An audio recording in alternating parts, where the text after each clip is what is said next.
Veamos pues ahora que tenemos en este libro del Éxodo, capítulo 12, versículos 21 a 28, es decir, exactamente después de los versículos dedicados a la Pascua.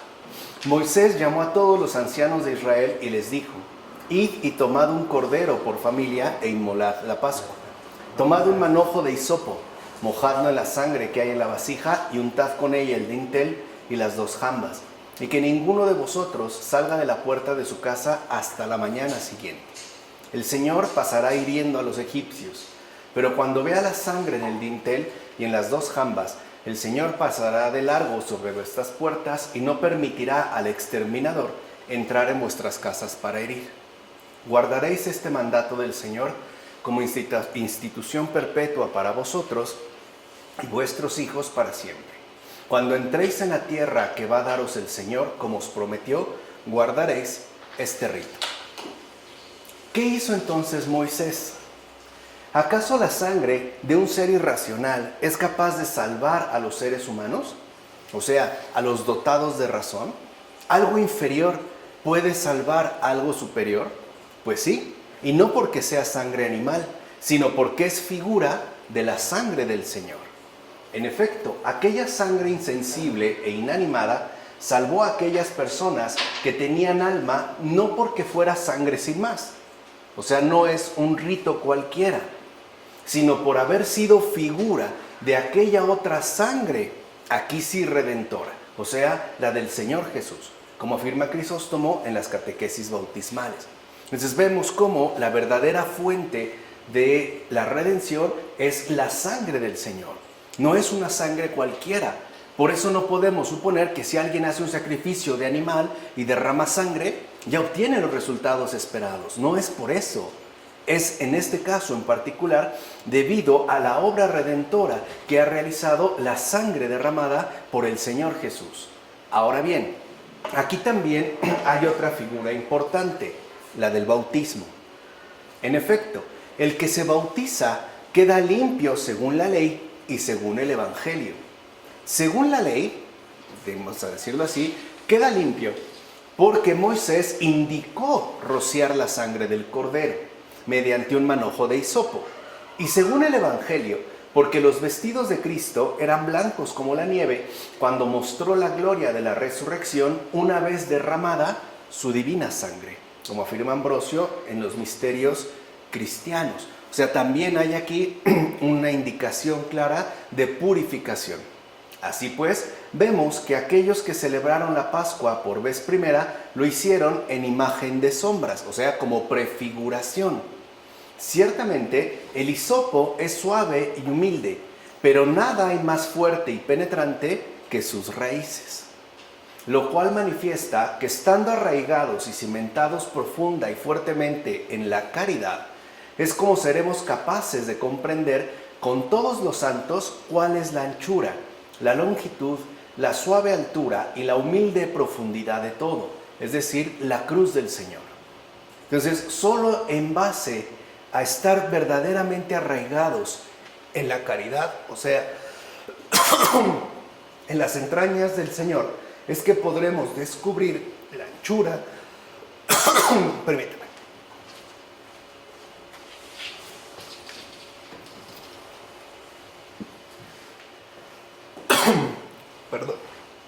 la anchura, longitud, esa suave altura, y solo si estamos verdaderamente arraigados, cimentados en la caridad, es como podremos comprender cuál es la anchura, la longitud, la suave altura y esa humilde profundidad de todo, porque todo está configurado a partir precisamente de la cruz del Señor. Entonces, la cruz del Señor es la medida de todas las cosas, absolutamente de todas. Solo a partir de la cruz del Señor es que se comprende la anchura, la longitud, esa suave altura que posee y también esa humilde profundidad de absolutamente todo lo existente. Por eso no es casual que se elija el hisopo, que puede parecer una planta ciertamente sencilla, incluso suave al tacto, pero cuyas raíces son extremadamente penetrantes, o sea, son profundas y muy fuertes, que es también a lo que a nosotros se nos invita a realizar. Cierra pues la mansión de tu pecho y séllala con la sangre redentora del Señor.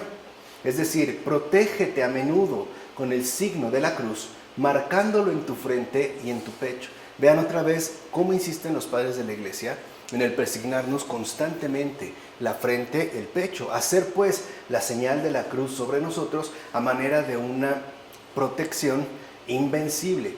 Así el exterminador de Egipto no encontrará el modo de ingresar a ti. Haz por tanto lo que te digo y cuida tu alma, como afirma Jerónimo en las cartas. Entonces, persignarse es un signo claro de cuidado del alma. Esto impide que el demonio, que es el exterminador de Egipto, nos pueda dañar o causar algún tipo de malestar, sobre todo en el alma. Recuerden que estamos hablando aquí a niveles espirituales.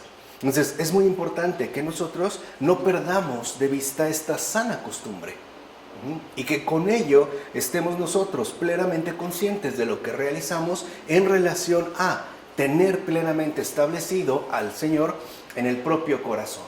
En consecuencia, nunca olvides que la cruz del Señor es nuestra victoria y su patíbulo nuestro triunfo. Tomemos pues gozosos esta señal en nuestros hombros y levantémosla siempre como lo que es, o sea, estandarte de victoria. Esa es la cruz.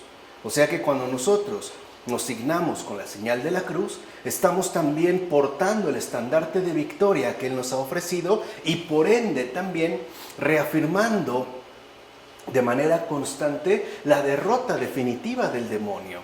Esto también es algo fundamental. Es más, llevemos semejante estandarte de victoria real en nuestras frentes. Cuando el diablo ve esta señal en las jambas de nuestras puertas, tiembla y rechina los dientes. Mira, esos demonios que no tienen miedo a los templos espléndidos, tienen demasiado miedo a la cruz. Y los que desdeñan los cetros regios, la púrpura y los banquetes de los emperadores, se espantan sobremanera ante el luto y los ayunos cristianos, como afirma Máximo de Turín en el sermón. O sea que también ya se nos han dado indicaciones claras para poder seguir en el camino de manera correcta y protegida. Ahora bien, ¿qué otro puede ser el exterminador del que se habla en Éxodo, sino el que es causa del exterminio o perdición de quienes le obedecen y por ende no combaten y por eso no resisten su maldad, como afirma Orígenes en Contracelso? Esto es muy importante por lo siguiente. Generalmente pensamos o suponemos que es Dios mismo quien ha matado a los primogénitos. Y lo que Él ha dicho es no voy a permitir que el exterminador haga daño donde encuentre esta señal, ¿no? La marca en las puertas que han puesto con la sangre del cordero. ¿Qué es lo que ha permitido el Señor? Pues que el exterminador, es decir, a quien ellos sirven, realice verdaderamente las obras que le corresponden y que son obras de muerte, para que ahora sí quede al descubierto a quién adoran, a quién, en pocas palabras, están sirviendo, a quién pues están obedeciendo. Ese es al que están apegados. Y esto también, en el caso del pueblo de Israel, es para que comprenda de qué los está liberando. O sea, no solo los está liberando de una mera esclavitud social, que de por sí ya es bastante lamentable, sino sobre todo de una esclavitud mortal, una esclavitud de muerte, donde el que reina es el exterminador y por ende el causante de toda perdición, de todo exterminio, de todo sufrimiento, de todo dolor, etcétera, etcétera, etcétera. Así pues, se nos ha conferido el signo de la cruz del Señor como escudo, arma y trofeo contra el diablo. Vean qué importante es la señal de la cruz. Es escudo, es arma y también es trofeo contra el diablo. Por eso es tan importante.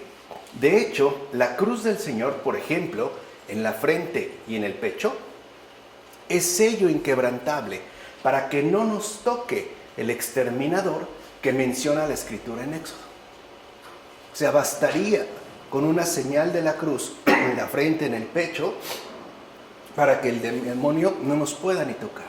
En primer lugar, porque es un escudo, pero también es un arma y es un trofeo, donde se exalta la victoria del Señor y por ende se patentiza la derrota del exterminador. Bueno, esto como afirma Juan Damasceno en la exposición de la fe. Versículos 29 a 30 del capítulo 12. Sucedió en efecto que a medianoche el Señor hirió a todos los primogénitos en el país de Egipto, desde el primogénito del faraón que se sienta en su trono, hasta el primogénito del cautivo que está en prisión, y también a todo primogénito animal. El faraón se levantó de noche junto con todos sus servidores y todos los egipcios, y hubo un gran clamor en Egipto porque no había casa donde no hubiera un muerto. Traten de imaginar esa escena. Eso es lo que trae consigo el exterminador. Y hay que estar protegidos contra él. Ya sabemos con qué. Finalmente, queda claro lo siguiente. La no obediencia a Dios trae como resultado la muerte. Ese es el resultado ya. Conste que al faraón se le insistió varias veces para que obedeciera al Señor. No quiso, decidió obedecer, en este caso su propia voluntad, y por ende al exterminador, y ahí están los resultados. Cuando uno sigue al diablo, uno acaba en muerte, en dolor, en sufrimiento, y a veces no es la propia, ni siquiera, es la de los allegados. Esta es la fosa enorme donde ha ido a parar todo el pueblo egipcio. Por eso no había casa donde no hubiera un muerto. Imagínense ese dolor, además siendo el primogénito, y un dolor prácticamente igualitario. Desde el más elevado, es decir, al faraón, hasta el más sencillo, todos tuvieron una pérdida, incluso abarcando el resto de la creación, simbolizado en este caso por los animales. Además, ahí donde no se hace caso a la palabra de Dios, hay siempre duelo, pérdida y desolación. Cuando uno no sigue a Dios, uno se expone siempre al duelo, a la pérdida, a la tristeza, a la desolación, a la amargura. Uno queda pues expuesto al exterminador. De hecho, siempre es medianoche, entiéndase, densa y profunda oscuridad, ahí donde se hace caso omiso de lo dicho por Dios. Por eso esto sucede justamente ¿de qué? De noche. Y hasta la fecha, por ejemplo, se asocia el terror maléfico con la noche, no con la luz del pleno día, sino como que digámoslo así, ¿no? Incluso hasta en las películas, los fantasmas aparecen de noche, ahí donde está la densidad oscura. Ahí, por ejemplo, en esa medianoche no hay gozo de vivos, sino luto. Luto por los muchos muertos y exterminados, tanto exterior como interiormente. Porque hay personas que, han padecido un exterminio exterior, pero también es verdad, y quizás sean más en estos momentos, que están padeciendo un exterminio interior, como una desorientación total, un desconocimiento de la verdad, una ausencia del Señor en sus vidas, que sigue siendo igual algo terrible. En todo caso, los que no están bajo el resguardo del triunfo del Señor, o sea, su cruz, son presas fáciles del maligno exterminador. Aquellos que renuncian a la cruz quedan expuestos al exterminador, cuya malicia literalmente no conoce límite. ¿Vale? Versículos 31 a 36 del capítulo 12. Los hijos de Israel hicieron lo que había dicho Moisés y pidieron a los egipcios objetos de plata y de oro y vestidos. El Señor hizo grato al pueblo a los ojos de los egipcios, que accedieron a sus peticiones. Así despojaron a los egipcios. Hay que notar que ante todo aquí se trata de las riquezas de la inteligencia. No solo es algo meramente material, sino que se refiere a esas riquezas de la inteligencia. En efecto, una orden así no se vería libre de la acusación de no estar exenta de mentira o engaño. Parecería ciertamente un hurto que no puede ser legitimado. Ciertamente, esto revela que es más apropiada la interpretación espiritual que la literal. Por eso dijimos, la escritura se lee, se medita y se profundiza. De hecho, con la interpretación espiritual se exhorta a quienes buscan una vida libre de virtud a aprovisionarse con la riqueza de la cultura extranjera en la que se glorían quienes son ajenos a la fe. También hay tesoros de sabiduría en las culturas no creyentes, por ejemplo. Y estamos llamados también a tomar estas riquezas. Así sucede, por ejemplo, con la ética, la física, la geometría, la astronomía y todas las demás ciencias que son cultivadas por quienes no pertenecen a la iglesia. No se niega que allí haya, pues, ¿no?, tesoros de sabiduría. Lo importante es llevarlas a la fuente de la cual han emergido para que fructifiquen de manera recta y completa. Así pues, el guía de la virtud exhorta a tomarlas de quienes en Egipto las poseen en abundancia. Las tienen, bueno, por ejemplo, el pueblo hebreo no tiene desarrollados conocimientos en astronomía. Los egipcios sí. Lo mismo en física, por ejemplo, en geometría. Bastaría con ver sus monumentos, ¿no? Las pirámides tienen estos conocimientos. Bueno, están llamados los hebreos a también tomar de aquello que estos poseen y a usarlas, fíjense, como quienes las van a necesitar a su tiempo. Es decir, cuando sea necesario embellecer el divino templo del misterio con las riquezas de la inteligencia, como afirma Gregorio de Niza en Sobre la vida de Moisés. Por eso no podemos negar que sí hay riquezas de aportación en cada una de las culturas, y esto hasta el momento presente.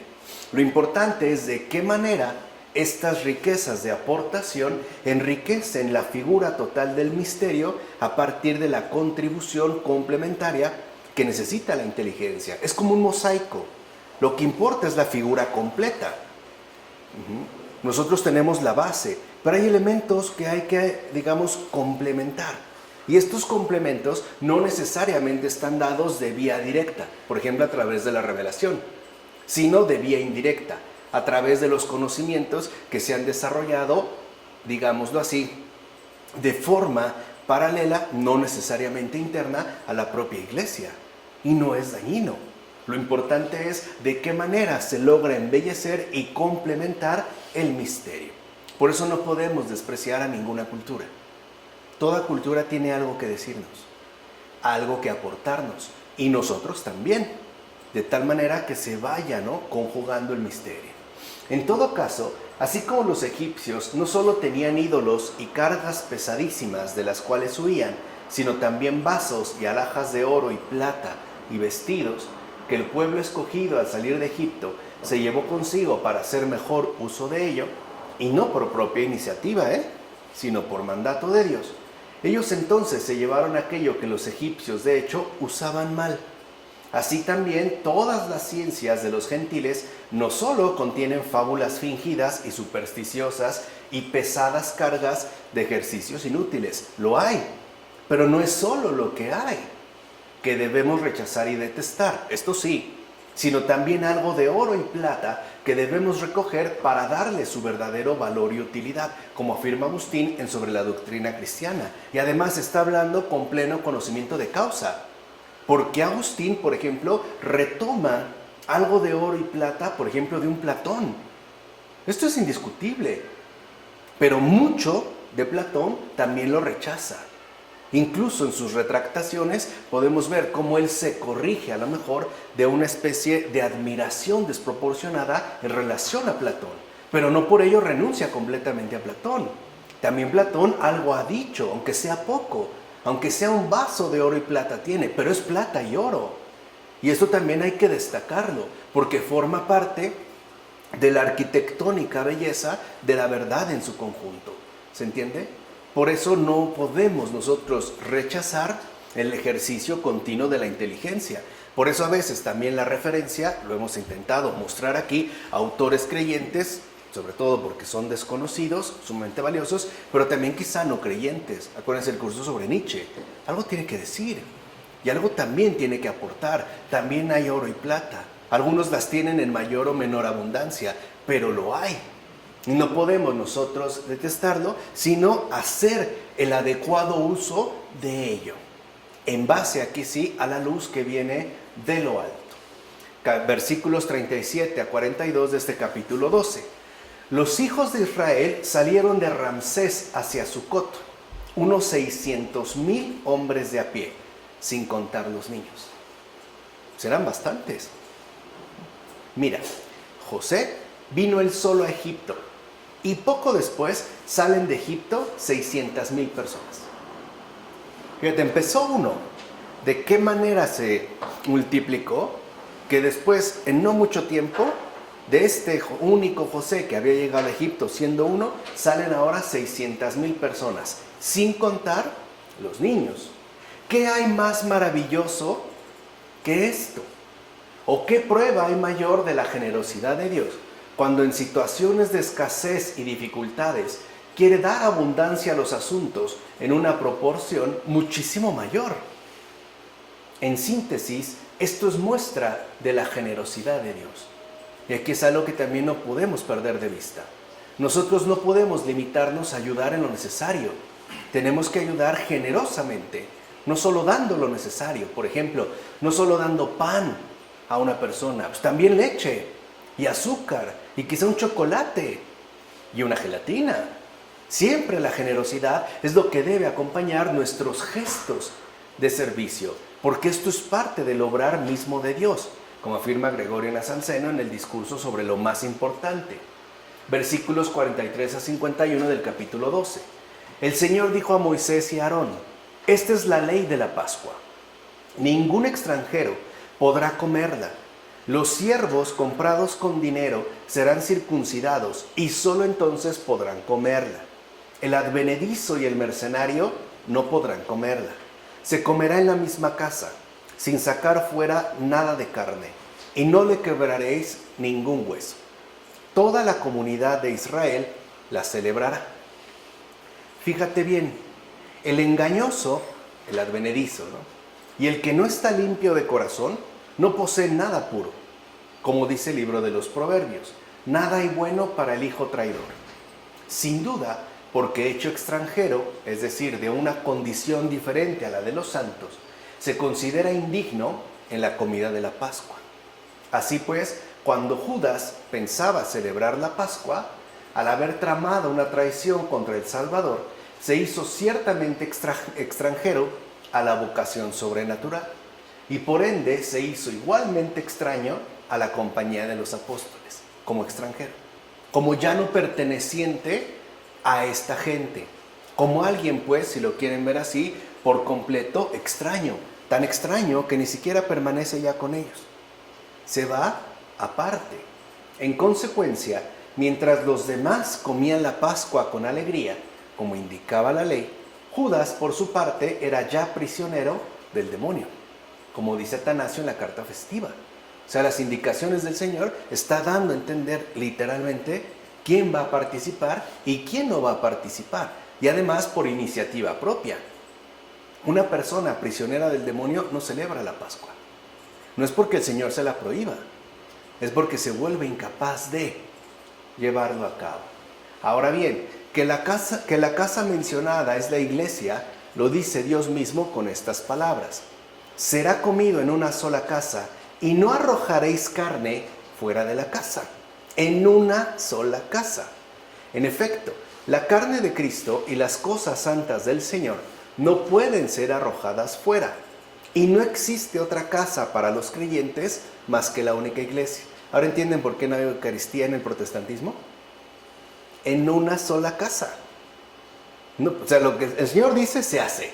O sea, no es una mera banalidad, ¿no? Esta casa, esta morada de los que tienen una sola alma, es justo la que señala y anuncia el Espíritu Santo en los Salmos cuando dice: Dios que hace habitar a quienes tienen una sola alma en una misma casa, como afirma el Salmo 868.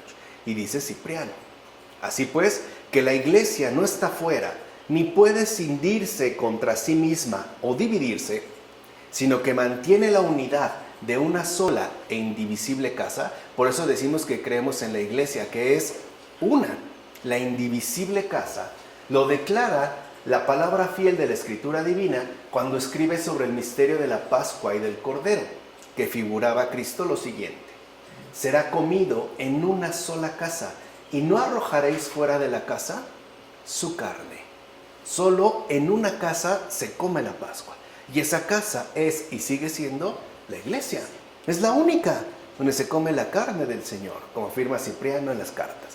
Por eso precisamente solo aprovecha cuanto se hace dentro de la iglesia, ya que celebramos la Pascua en esa sola y única casa, como afirma Jerónimo también en una de sus cartas. Eso es lo que realmente obtiene provecho. Todo lo demás se va resquebrajando por sí mismo. No es porque la iglesia se haya escindido, la unidad se mantuvo. Simplemente se desprendieron aquellos elementos que de fondo no pertenecían a ella. No, esto lo explicó muy bien Ratzinger cuando en una ocasión le dijeron que, siendo papa, que era preocupante ver cómo las parroquias se quedaban vacías y mucha gente se estaba yendo a otros lados. Y en ese momento Benedicto XVI respondió, dijeron, ¿qué hacemos? Dijo, déjalos. Si se van es porque nunca han estado aquí. No forman el pueblo de una sola alma. No son parte de esta sola casa. No están aquí. Así pues, en realidad no se van.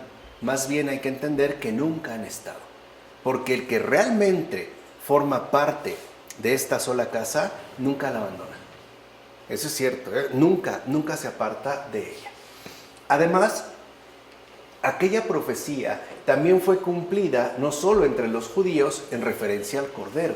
Es decir, eso de ni uno de sus huesos romperán, que era figura de lo venidero, sino en Cristo Jesús, el Cordero de Dios. En efecto, el Cordero de la Pascua judía era el anticipo de la Pascua total y definitiva. Así pues, no es un mero accidente que se diera tal indicación en tiempos de Moisés, como afirma Juan Crisóstomo en las homilías sobre el Evangelio de Juan. Y eso es algo que se destaca. A Cristo, en efecto, no le rompieron ni un solo hueso, ni uno. Se mantuvo entero. Así pues, el mismo Evangelio indicó por qué a aquellos dos se les quebraron las piernas, y a él en cambio no, dado que había muerto. Convenía, en efecto, manifestar también mediante este hecho que la Pascua de los judíos se había establecido como profecía suya. Estaba pues mandado aquello que en el Cordero Redentor habría de suceder. Y de hecho, sucedió, como afirma Agustín en el Sermón. Capítulo 13, versículos 1 a 16. El Señor habló a Moisés diciendo, conságrame todo primogénito de los hijos de Israel. ¿Se dan cuenta cómo el Señor está siendo como muy detallista? Va como paso a paso, dando las indicaciones esenciales. Todo lo que abre el seno materno, tanto de hombres como de animales, será para mí. Moisés dijo al pueblo, acordaos de este día en que salisteis de Egipto, de la casa de la esclavitud, pues el Señor os ha sacado de allí con mano fuerte. No comeréis pan fermentado. Salís hoy mismo en el mes de Abib, cuando el Señor ya haya introducido en la tierra de los cananeos, de los hititas, de los jebeos y de los jebuseos, la que había jurado a tus padres que te entregaría, tierra que emana leche y miel, celebrarás este rito en este mes. Durante 7 días comerás panes ácimos, y el día 7º será fiesta en honor del Señor. El primer nacido del asno lo rescatarás con un cordero. Si no lo rescatas, lo desnucarás.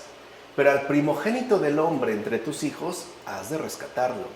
Y cuando del día de mañana tu hijo te pregunte, ¿qué significa esto?, le responderás, con mano fuerte nos sacó el Señor de Egipto, de la casa de la esclavitud. Para empezar, ¿quién es verdaderamente santo? Como lo que es el que es hijo del santo. ¿Quién abrió más propiamente la matriz que el que la abrió cuando estaba cerrada? ¿Quién sino Cristo nació de una virgen? Como afirma Tertuliano. O sea que la verdadera matriz fecunda pertenece a la Virgen. Y por eso, en efecto, el Señor ha nacido de esta matriz, sin afectarla, sin perjudicarla, sin atentar contra ella. Mira, todo primogénito sale del útero, pero no por ello abre el útero como lo hizo el Señor Jesús. Es una imagen muy hermosa. O sea, todo ser humano atraviesa el útero, lo abre, pero nadie lo abrió como el Señor Jesús. En efecto, entre todas las mujeres no es el parto el que abre el útero, sino el coito. Y es verdad. Y a veces eso no lo pasamos por alto. Sin embargo, el útero de la madre del Señor no se vio afectado por algo así, ya que ningún hombre tocó siquiera su útero digno de veneración antes del nacimiento de Cristo. Así pues, el nacimiento de Cristo es la verdadera apertura de toda matriz. Ahí es donde se da entonces esa verdadera apertura fecunda de redención. Es decir, esa matriz de salvación. Porque para una mujer, lo que abre el útero, en primer lugar, es el coito, no el nacimiento. En el caso de la Virgen no hubo algo parecido, nada. Y no obstante, dio a luz. Es la verdadera apertura de toda matriz, de la verdadera, pues, matriz de salvación, como afirma Orígenes en las homilías sobre el Evangelio de Lucas. Ahora bien, si el alma gime y clama a Dios, Él entonces le envía el Moisés espiritual que le rescata de la esclavitud de los egipcios. Vemos esta insistencia también en la invocación. Primero, el alma clama y gime, y entonces comienza a ser liberada en el mes de las nuevas flores. Eso significa Aviv.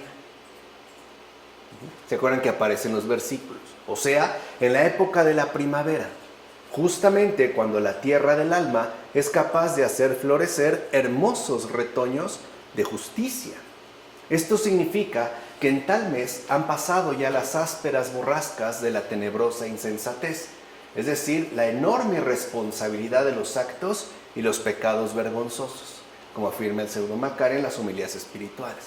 Hay un tiempo, pues, en el que, en efecto, en tanto temporada primaveral, el mes de todas las flores, estamos llamados a retoñar y a dar esos buenos frutos de justicia. Por otra parte, se manda a comer panes ácimos en la Pascua. Ácimo es lo que no está mezclado con la levadura del día anterior. Con esto, la ley nos da a entender que no se debe mezclar ningún residuo de maldad con la vida nueva, sino que más bien debemos comenzar la vida nueva con un nuevo comienzo, que es lo que el Señor nos aporta. Esto es cristianismo. O sea, aquí ya se está dando también, digamos, una figura bastante precisa de la auténtica vida cristiana. ¿Qué es el cristianismo? Vida nueva con un nuevo comienzo. Porque hay personas que cambian su modo de ser, pero no lo hacen a partir de un nuevo comienzo. O sea, enmiendan ciertas cosas, pero se mantienen aferrados, por ejemplo, a determinados principios. En el caso del verdadero cristianismo, no. El cristianismo es vida nueva con un nuevo comienzo, rompiendo de hecho la cadena de los pecados con la conversión al bien. Por eso hay una ruptura, y esta ruptura es tajante. Tajante en el sentido de que el verdadero cristiano no vuelve a aquello de lo que ha sido liberado. Puede incurrir en pecado, pero no por ello se encadena, no regresa. Aunque en su debilidad vaya cayendo, no vuelve a pactar. Trata de mantenerse siempre de pie y en libertad. Muchos de los que han recibido el sacramento del bautismo, por desconocimiento de los preceptos de la ley, mezclan todavía la levadura del vicio, que debía ya ser abandonada, con la vida nueva que se les ha otorgado. Y esto es muy común en los nuevos conversos. Por ejemplo, hay conversos que han tenido un encuentro con el Señor y al principio todavía mezclan, por ejemplo, la vida litúrgica con creencias supersticiosas, pero lo hacen por desconocimiento. Cuando ya lo conocen, entonces se puede llevar a cabo esta ruptura. Lo afirma Gregorio de Niza sobre la vida de Moisés. Y muchas de las cosas que en efecto se mezclan es por este tipo de desconocimiento. Pero una vez que esto ya se conoce, no se vuelve a lo mismo. Por último, y ya con esto terminamos el día de hoy, eso es lo que significan las palabras de la ley cuando dice: todo primer parto de la asna lo rescatará con un cordero. La ley, en efecto, ha alejado a los animales impuros del sacrificio, y en lugar de estos ha ordenado ofrecer animales puros. Así pues, manda a rescatar el parto impuro de la asna con un cordero, que es puro y apto para el sacrificio. Esto, si lo vemos en el sentido literal. Pero más allá de esto, es decir, si alguno del sentido espiritual, tendrá en cuenta, por tanto, que la asna es un animal de trabajo.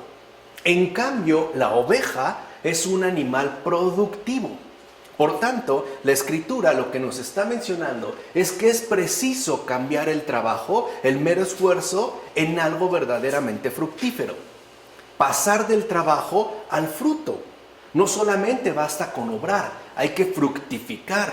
Por eso no basta con ser buenos, Hay que dar frutos de santidad, precisamente para que el fin de toda obra sea el fruto, como afirma Ambrosio en Sobre Caín y Abel. Y eso es algo, a su vez, muy importante de tener en cuenta.